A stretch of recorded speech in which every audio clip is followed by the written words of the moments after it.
understand the economy, you have to understand human nature. This podcast is powered by Acast. How you doing there? Welcome back to part 2 of this fascinating one-off conversation with Edge of U2. Not just about music. In fact, music has not played a dramatically prominent role in this discussion. We're talking about economics. We're talking about startup. We're talking about changing the way in which our country receives, encourages, develops talented entrepreneurs. And we're talking about this under the umbrella of a fascinating global movement, I think you can say, called Endeavour, which is part mentoring, part advice, part network, also part journey planning for entrepreneurs who have achieved a certain amount thus far, but want to go global, want to go big, and really, at the end of the day, want to make a difference, not just in business, but in their own lives, the lives of their employees, their shareholders, consumers, and ultimately their country. So, Edge. Yeah. We're going to talk about the creative mind. Right. Did you like that intro? That was a great intro. That was just pulled out of nowhere. But again, and as I've said to listeners, we've known each other a long time. And when we talk, it's always about issues of the day, politics, economics, etc. And possibly at the end, we'd like to talk about creativity. Yeah. Because that's what we're talking about here is the creative mind. Right. I've always told the story. John's bored of it now. Some listeners are probably too. I could tell the story. About what always intrigued me. Many things intrigued me about James Joyce, possibly the most creative mind to come out of this country.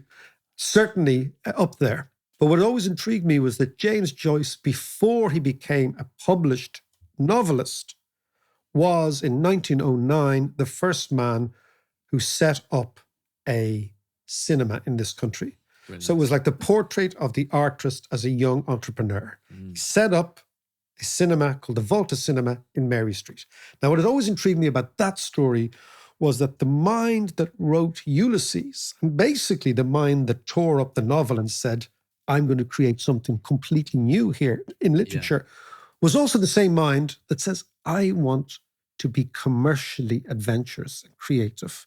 And it's always struck me that the commercially creative mind, which is what we're talking about in Endeavour, and the artistically creative mind, which is what we're talking about in yourself and you too, are very similar types of personalities. Yeah.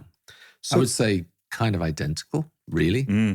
Well, let's explore that. Yeah. Well, I don't think there's a difference whether you're a hippie in West Coast USA in the 1970s and you invent, the internet, or,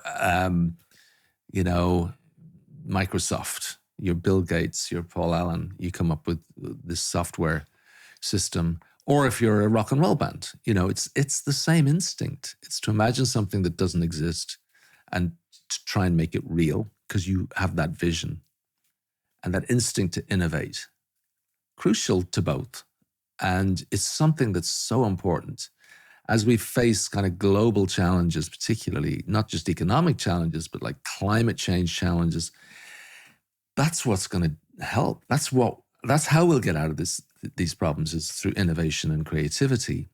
So I would say that's what we got to foster as much as we possibly can in our kids, but in our business. Playing it safe is not going to help. We've got to think outside the box. Can you imagine? I want to go back all the way to the young Edge, the young Dave Evans, sitting Malahide, was it, as a kid? And can you remember, because I'm always intrigued about this, and you mentioned Ken Robinson earlier on, that when you see 8, 9-year-old children, they're all creative. Yeah. They're all mad. They've all got these notions. Yeah. With the young Dave Evans, what bit of him is still in you? Weirdly, I don't think I've changed that much. It's just I'm applying the same kind of curiosity and creative instinct in a different way. So when we were kids, we would get fascinated by animation. We'd want to try and animate films. We'd get fascinated by explosives. So we'd want to blow things up, see what that's like, We just wanted to experiment and try things and see where it got us. And then, same as a guitar player, I'm like, well, I love this, sounds great, but what else can I do with it? And finding different ways to use outboard effects to change the tone of the guitar. And within U2, the technology that we've used over the years, from Zoo TV particularly onwards, culminating recently in the Sphere in Vegas. I mean, it's that curiosity and that idea of, maybe we can bring TV sets on the stage. Maybe we can. That has always been a large part of my kind of interest in being in U2, and the same is true for the others. So that's what a young entrepreneur normally starts out with, some sense of, wouldn't it be amazing? Wouldn't it be amazing if this was possible? If we could do this. If we could do that. I want to ask you about the U2. So, for example, many people who heard U2 at the very start identified Edge's sound, the sound you made in the guitar. So you think about all the post-punk bands that come out. You, as well as the other three, but you created a sound that was a signature sound. In the same way as people creating products have to find something slightly different. Yeah. And people say, that's the sound. How aware were you of that when you were, 19 years old, 20 years old? We were very aware, but we were mostly aware of what we did not want to sound like, rather than what we did want to sound like. Okay. And who's that? Who didn't you want to sound like? We did not Everybody want to else, sound like a bunch of white kids playing the blues. Right. Okay. Right? That's interesting. Because that was kind of played out. That kind of rock music to our ears was played out. So punk rock happened, and that was like a completely fresh take on guitar music. And we're like, okay, whatever we do, it has to be us, it has to be ours. We had no idea really what that would be, but we just knew it wasn't going to be sounding like anything that had come before. So then you're into the blank canvas, what the explorations, the experiments, trial and error, the failures. Problem solving. Yeah, problem solving, to try and get to something unique and different. And our ears always told us, like, that's it. You discover it in the process, and you recognize it when it arrives. That's, I suppose, the thing you've got to have, is the ability to recognize when you've hit on something. Yeah. Yeah. And explain, how do you know that? Because again, what I'm doing is I'm thinking of the entrepreneur listening to us. I'm also thinking of young musicians listening to us, or older musicians, thinking, how do you find, okay, we've hit on something that's kind of golden here? That's a harder one to explain, because that's very instinctive, and often you wouldn't even be able to articulate why it is unique and special. But in the way that music hits us, it's beyond intellect. It is a kind of primal thing, music. Yeah. And in that sense, it kind of goes beyond verbal explanation or intellectual explanation. And when you hit on something that's potent, powerful, and fresh and new, you do instinctively know it. And it's a funny thing in U2, we often disagree on music, but we never disagree when something's great. We only disagree when something's not quite there. And we have debates about what's wrong with it, or which version of it is better than the other version. The debates are always about the songs that aren't great. Yeah, that's interesting. Because the ones that are great come to you straight away. Well, when a great thing arrives, everyone goes, It's well, obvious. that's great. Yeah. I in the back catalogue, because again, many U2. So was there a song that really surprised you, that you thought, you know what, that'll just about make it into the album, because we're running out of time, and suddenly it's the song that actually the world responds to, and you think to yourself, wow, what did we learn here? It rarely happens, but it has happened. And the one that springs to mind is Bad. Okay. Now, the song Bad is kind of midway through side 2 of Unforgettable Fire, you know? And at the time, we thought that's cool, cool. it was really only when we started playing it live did it sort of worked best. And we realized, oh my God, this is a monster song. It's not just a good song. It's like, and it's been in the set probably longer than any other song, maybe bar Pride on that album. But we didn't, at the time, although we loved it, we didn't get how big it would be as a song. Well, Live Aid really kicked that one off, didn't it? That was incredible response to that. You had the biggest audience as well. Yeah, and we were actually due to play Pride afterwards, but we ran out of time. Oh, okay. And famously, that's great. Bono, he often would go into the audience during Bad. Yeah. In this instance, because of the journey involved, it took him so long to get down. And we're literally on stage. I remember it so well. Adam, Larry, and myself were like, will he ever get back on stage? So we left stage feeling a little, let down that we hadn't been able to finish out the set that we'd planned. But it didn't matter. I mean, that performance in Live Aid was a kind of seminal moment for us. And in fact, the drama of Bono getting to the crowd was kind of the highlight. So, but we couldn't see that. We had no idea what was the TV coverage. So we thought, oh my God, it's like we look like plunkers up here playing this song. The same riff again and again and again. I remember that day so well. We were over in Murphy's. Can I just ask you a quick question just while we're on this? And I know we're slightly going off track, but Songs of Surrender, where you re-record songs, what was that like? Because you're revisiting these songs that were, when you recorded them first, were perfect. Yeah. They were, you came to it and you had that, they were great, as you were saying a few moments ago, but then you're revisiting them. So from a creative perspective, were you kind of trying to do something with the songs that you wanted to do all the time? It was like another version of that? Or how did you approach that? Well, I think the idea of a re-recording of those songs in a kind of stripped down acoustic form was the first thing. Once we decided we wanted to try and do that, then it was a process of, well, okay, we've got to make this worthwhile. If we're going to do an acoustic version, you don't want to just do it rote, like some kind of facsimile of the original. So every song we said, well, okay, the value has to be in some new interpretation or new idea to make it worth our while and to make it worth the listener's while. So it became this beautiful kind of journey through the material, looking for little other aspects of the songs to explore and bring out. Sometimes, new lyrics, like Sunday Bloody Sunday, new lyrics, new arrangements, new chords in some cases.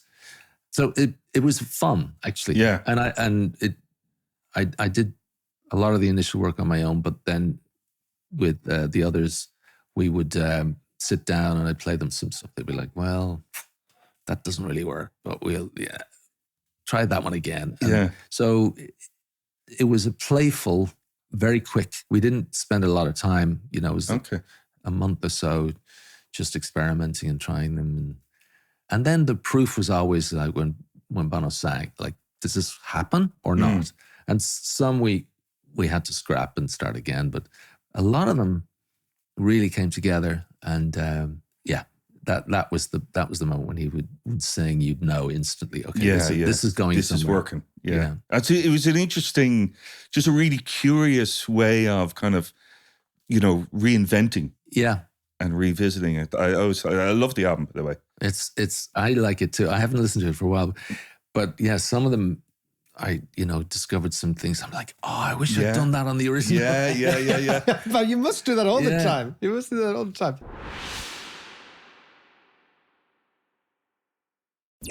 So tell me, Edge, if we look at the progression again, because we're looking at adapting, changing, taking risks, leaving some baggage behind, moving on. One of the big pivots U2 fans would have said was the Achtung Baby pivot, almost geographically as well as sonically, away from the United States into the darker place that was Berlin after the fall of the wall, and the music changed completely. Yeah. It was a very creative period for us, but it was born from a decision that we were turning a page creatively that our kind of Joshua Tree and into Rattle and Hum phase had brought us to a big peak in terms of international kind of recognition and success. But within that also the need to move into something else. And, you know, our record company, we're kind of used to this at this point because we'd had some moderate success with the album War. Steve Lillywhite produced, you know, we had New Year's Day, Sunday Bloody Sunday, like some big songs. And we told the record company, the next album we're going to work with Brian Eno. And Brian at that point... ambient music. Yeah. And which isn't really, you know, it's not really number one stuff. You know, there's a story, and I'm not sure if it's true, but it doesn't really matter. You know, some great stories don't have to be true. But tell us about the truth. Right. So Brian might deny this, but this is the story that went round at the time, that Brian had been into Island Records literally a few weeks or a month or two before we told them we were working with him with his new art project, which was called Bird List.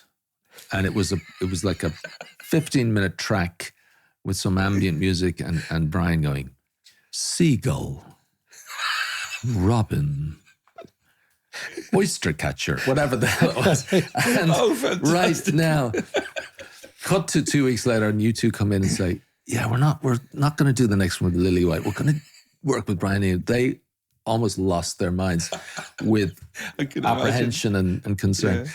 Anyway, that album, Unforgettable Fire, was for sure a kind of step up for us. And working with Brian was such a privilege, and with Danny Lanois, it really kind of brought us to a whole new level creatively and artistically.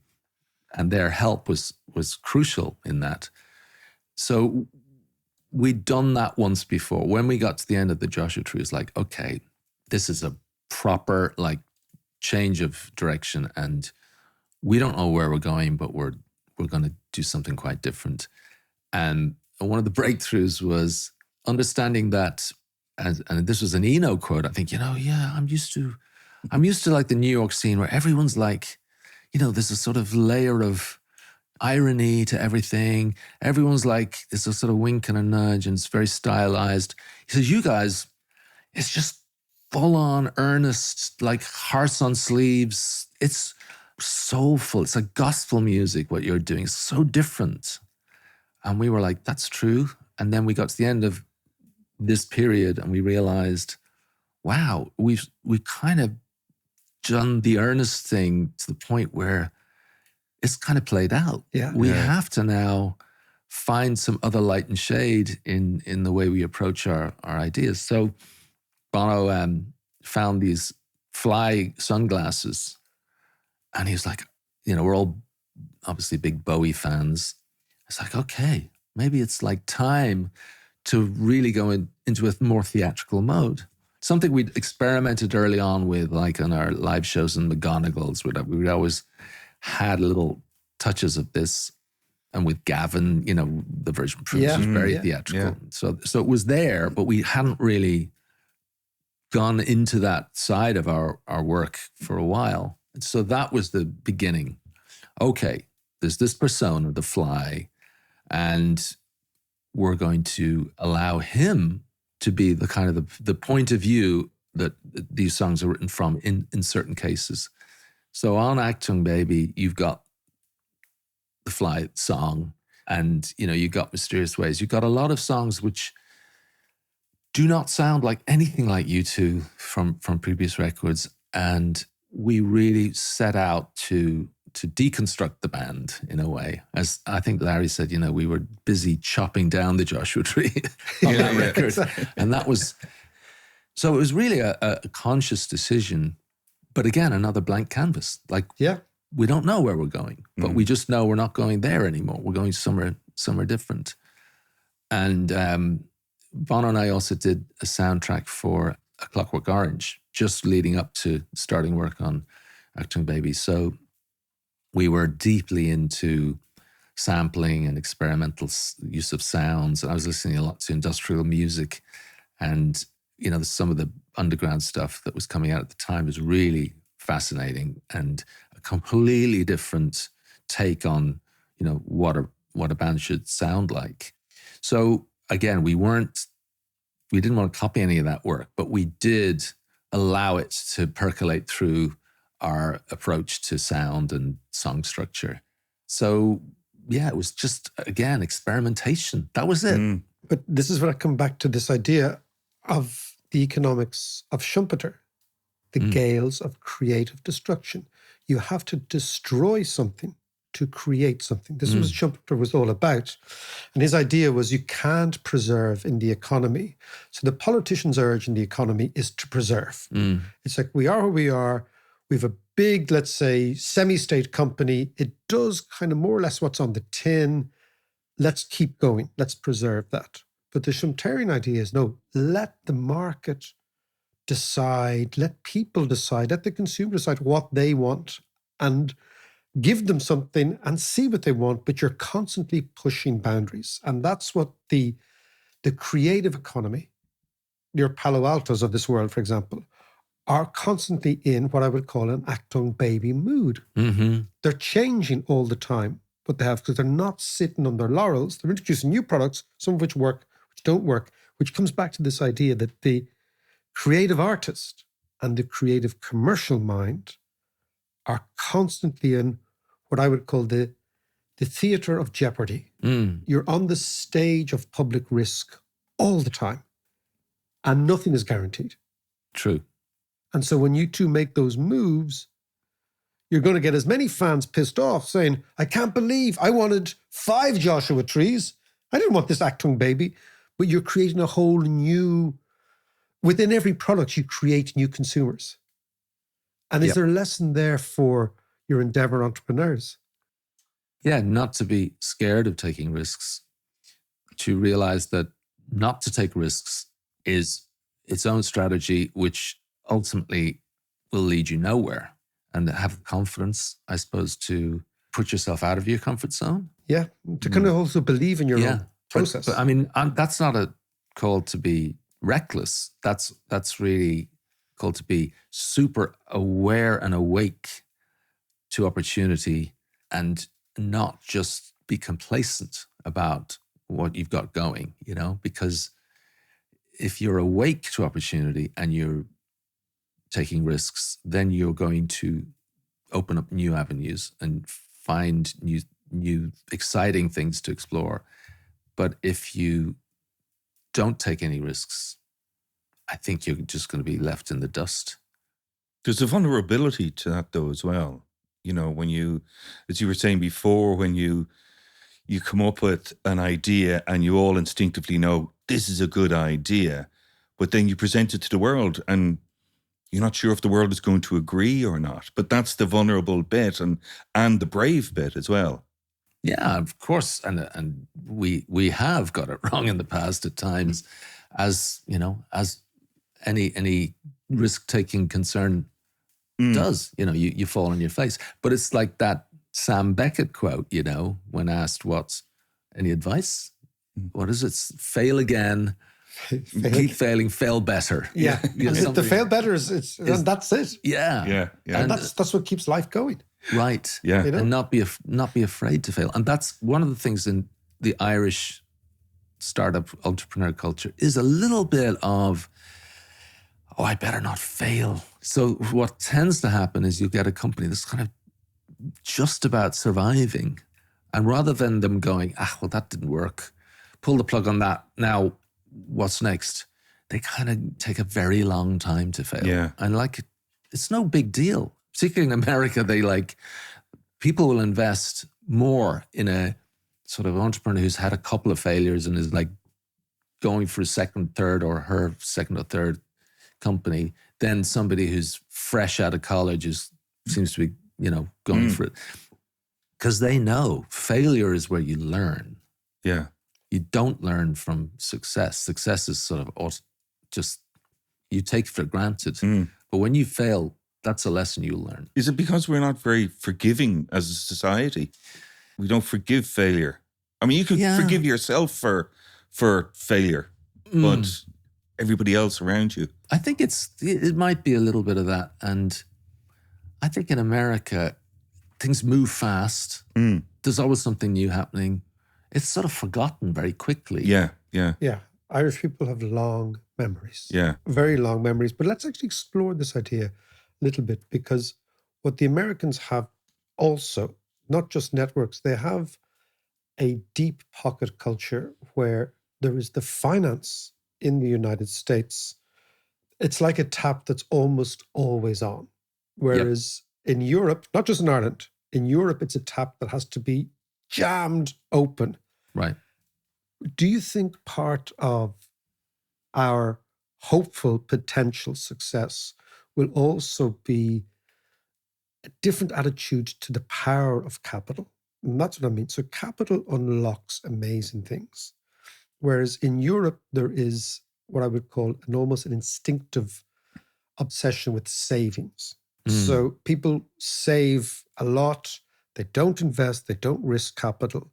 They wait for the state to do it or somebody else to do it. Whereas the Americans understand the power of capital. Yep. Now, you've been successful at the top of your game for years. You've seen people, you've talked to all sorts of people, but you've also talked to money men, like the people who invest. Do you think that our attitude to money and the power of money has to change a bit? I think it does, but I also think it's born of the fact that we're a small market. And America, if you're a successful business person in America, you have access to an absolutely enormous market. So your success there can be like 100x what a successful company that stays in Ireland could achieve. Yes. So I think that has been a bit of an impediment to Irish entrepreneurs.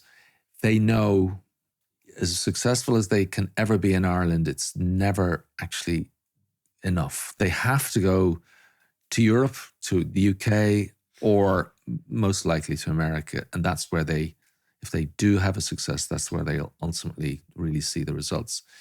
So what's good is Ireland, because of its history, it never had the Industrial Revolution. So we're kind of much more agile as an economy than a lot of European countries. And we've sort of been able to get very successful in med tech and technology. So I think the time is right now for the Irish entrepreneur to really be able to base themselves here, but be a global company. And that's, I find now I'm talking to a lot of people from finance, and they're coming to Ireland to look for investments. There's a different mentality now about this country out there. And I think it's a very good moment for the culture of entrepreneurship here. So let's talk about technology, because as I said at the start, the kind of history of human progress is the history of what I would describe as a clever ape, which is what we are, and our ability to use technology to change the world. In music, technology is having a dramatic. Yeah. It's about to get much more dramatic with AI. So explain that to me. Exactly. Let's look forward as we conclude. Let's look forward. Okay. Well, obviously, rock and roll is a music that couldn't really have happened without electricity, really.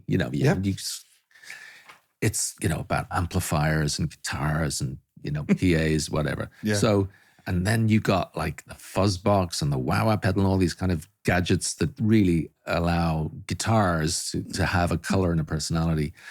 And obviously the vinyl records, crucial, CDs, digital, revolutionized thing. And then we get to downloads and streaming. And, this is really, I think, been a great thing for music fans to be able to access any music from any era instantly. I mean, that was when we were kids.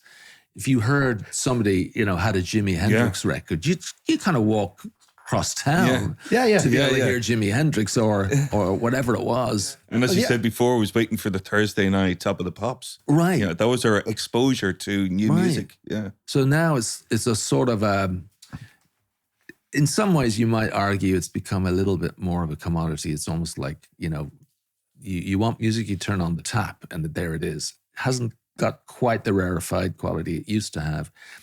So, unfortunately, because of this, more and more music is being listened to, but the value for the artists has just plummeted.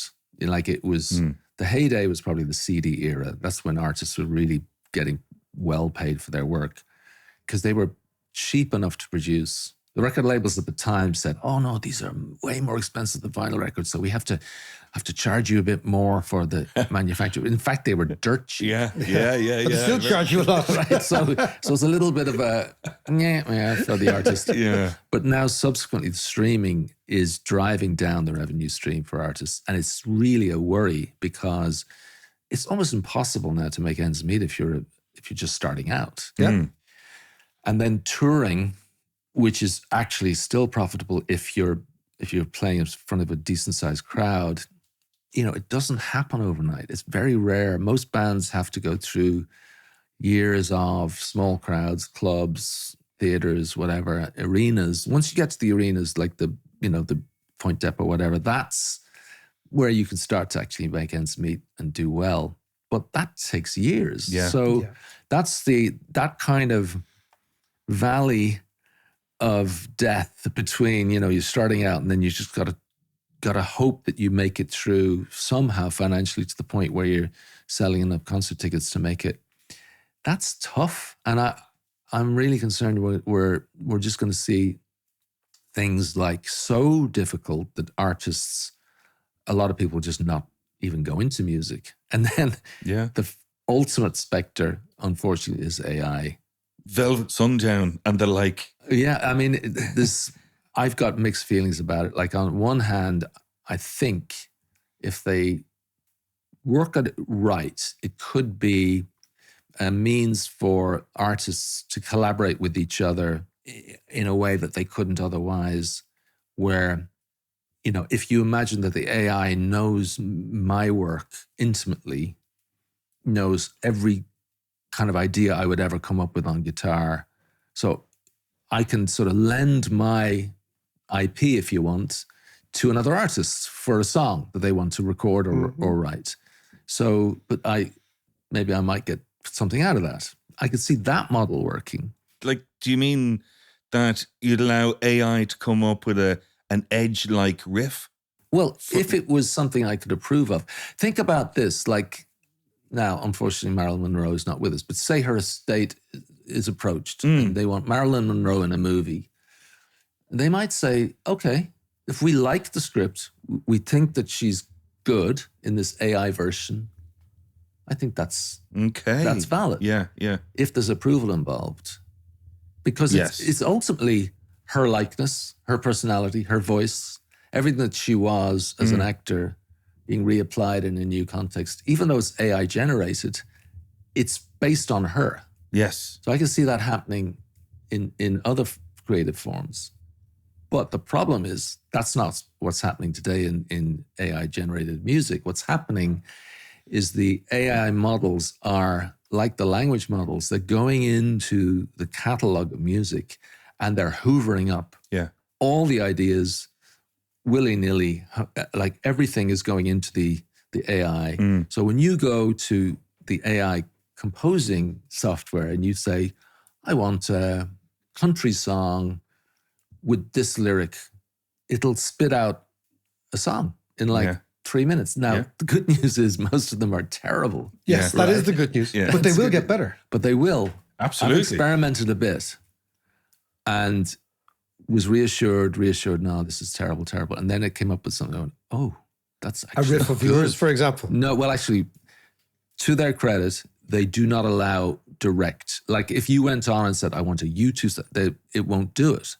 You can't name an artist, but you can sort of sneak up on it a little bit. Yeah. It happens in podcasting as well, where you can stick in to AI and say, give me a 30-minute podcast on the economics of the music industry. Right. And it will spit it out And there'd be two people. We're just giving them the ammunition here. No, but You begin to wonder, like, where do you draw the line? Well, this is where I want to conclude here. Is that every generation is terrified of innovation. That's the general human condition, is to say that innovation is going to rob us of something. We don't know what's coming forward. We don't know what's coming in the future. All the way back to the Luddites, people have always said, I prefer the horse. I don't like this car, or I don't want these trains or airplanes or whatever. And in some way, we've managed always to possibly get not the best out of it, but something positive out of lots of technological leap forwards. With AI, there is this fear that it's going into a completely different world because it's scraping our barrel of our information. And maybe, if concluded, one of the fascinating things about rock and roll was that it was, or any fashion or any design or anything that animates people, is that it's new. Yeah. Comes from somewhere. We started talking about the creative brain. It comes from the creative brain. One of the problems with AI is it's because it's scraping what went before. Mm-hmm. It's actually the algorithm. We're onto the issue of the algorithm. The algorithm doesn't give you the new, it gives you the familiar. Yeah. And what is familiar means that what has been downloaded on your Spotify, for example, is what you're familiar with. Mm-hmm. The familiar always drowns the new, because the new by definition can't be familiar because it's new. And are we possibly going to this world where the creative spark that drove you and Bono and Larry years ago and Adam, it's much more difficult for the new to get heard. And without the new, there's no new art. Right. I think that there's two things that will likely happen. One is that the new, the truly innovative and will become more valuable, weirdly, because you're right. AI isn't going to surprise you with something that you've never heard before. It's looking for the average. It's looking for the conventional. And most of the pieces of music that I've created with AI are really awful. They're awfully... That's very reassuring for us and all the listeners. Yeah, they're really so cliched, banal, like hokey, just rubbish. And, you can imagine how, and I've noticed myself doing this, where my eye tells me when I'm looking at something that's been created by AI, visually. Yeah. And my ear will soon tune in and know if something's been AI'd. And once something becomes cheap and ubiquitous, inevitably it loses value. So we're going to end up, I think, getting bored with it quite quickly. And it's still going to be pure creative imagination that will have the true value. Artists, people doing their work will have real value, and we'll just get bored with the AI stuff. And entrepreneurs, exactly the same. Exactly the same. The human imagination is an incredible thing. And, I'm not scared about artificial general intelligence taking over the world and, killing humans because we're inconvenient and in the way. I just don't think that's possible. But I do think it will be very disruptive in certain areas. But I don't think in creativity, because I don't think it can be creative. On that note, Edge, such a great conversation in terms of listeners who have great ideas, who feel their companies are close to where they should be. Where can they find Endeavour? Well, Endeavour can be found online. And if you're an entrepreneur that's got a business going that you really think this could go big, definitely get in touch. As I say, the bar is pretty high, but we're always looking for ambitious entrepreneurs. And that goes for North and South. I mean, also we run events occasionally, and they're very inspiring because we had one of the international selection panels in Dublin last year, and we had 200 people, brilliant entrepreneurs and business people from all over the world come to Ireland. And so that's part of it as well. So look out for Endeavour events as well. Brilliant. It was a fascinating conversation. Listener, we're going to play you out with a track from Edge's son and my daughter Lucy, which they recorded a couple of years ago. The fusion of creative art of the second generation. This is great. It's wonderful. Listen, great to have you. Lovely to talk to you guys. Thank you so much for Thanks, Edge. Brilliant. inviting And we're me. playing out with Lucy and Levi. Parasite locked our eyes. I melt with a drink, got it on the ice. We're feeling in tune, so I guess it's right. We don't even need to try. I'ma fall for it again. I don't mind, not if, but when. It's like we've met 1,000 times. Oh, met up at the hotel, rolling out in the Cadillac wholesale. As of late, I've been acting like an incel. But now we out and it's all shows. Swig the bottle, talk some more. Getting closer, rub elbow. I hope I know where this will go. Oh, parasite locked our eyes. I melt with a drink, got it on the ice. We feeling in tune, so I guess it's right. We don't even need to try. I'ma fall for it again. I don't mind, not if, but when. It's like we've met 1,000 times. Oh, I know it's been a while and I don't taste back. Thought you knew me by now. I'm just like that. I hurt you, you hurt me, but I thought that we were into that, baby. On and on and on, always the same thing.